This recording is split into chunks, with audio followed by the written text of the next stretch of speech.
Hi guys, I got some mail in the mail today.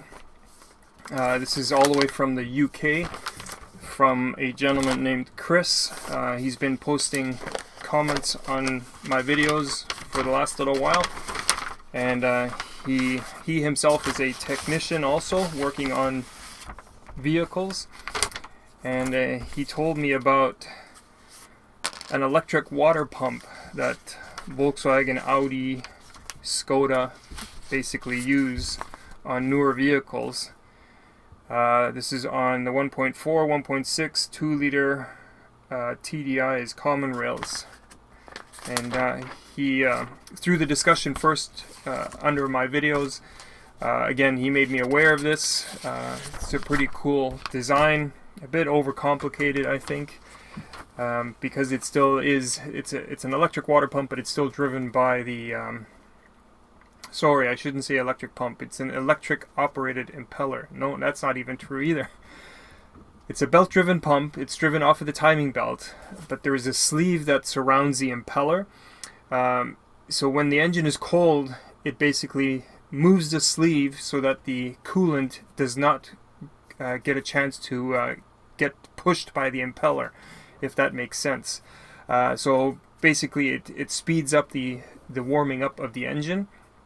Once the engine reaches a certain operating temperature, the sleeve backs away from the coolant pump, and then coolant is allowed to circulate. I haven't read through this yet. He was kind enough to send me instructions, mounting instructions, and I haven't yet found a self-study program that details operation of the electric water pump. So I'm not sure if the impeller gets surrounded by the movable electromagnetic sleeve, or it's operated electrically.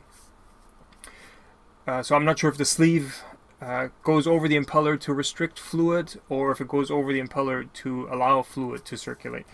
There might be a part 2 to this video, but anyways, I'm just making this video because I knew I was going to get this piece in the mail, but also how kind of him to go the extra mile to print off service information. It's quite the elaborate setup here. My green screen doesn't like this. That's alright.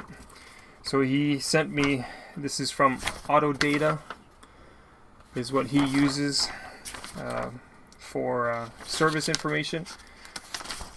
So these are the mounting instructions, and suppose it's quite elaborate. He's left a little note here. Hi Thomas, as promised, some details for the fitting instructions for those newer common rail TDI engines. If you need anything else, then get in touch. Thank you, Chris. I'm going to be studying this over the next few days to get a heads up on possibly seeing one of these things in the shop, because I think North America now has the 1.4 liter engines as well. I'm not sure if, well, they must be the TDIs. I don't think there's a 1.4 gasoline engine, or there may be in Europe. But anyways, like I said, I appreciate a viewer going the extra mile, informing me about this. Thank you, Chris. Oh yeah, now that I have your address, expect some goodies in the mail. As for everybody else, thanks for watching.